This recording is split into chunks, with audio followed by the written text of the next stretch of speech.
Uyazi ukuthi kubaluleke ngani ukuthi uma usindisiwe noma ungumzalwane noma wakhetha uKristu.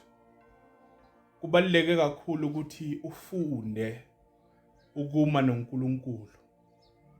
Kunokufunda ukuma nombishop. Kunokufunda nokuma nomfundisi. Kunokufunda nokuma nomprofeti. Kodwa manje fundiseka ukuma noNkulunkulu,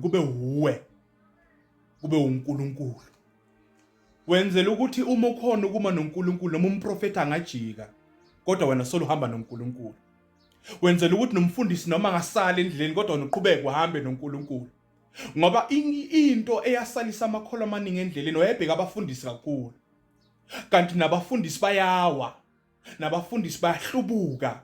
Ngesikhathi umfundisi awa akawiyedwa uwa nebandla. Ngesikhathi umfundisi asala endleleni akasali yedwa, usala nenqwaba yabantu. Ngoba inqwaba yabantu behamba naye kodwa ingahambi noNkulunkulu. Ngoba amakholwa they invest so much kithi singabafundisi. Baningi abantu abanikhombisa uJesu abasala endleleni. Baningi abantu abanikeza uJesu basala bona endleleni.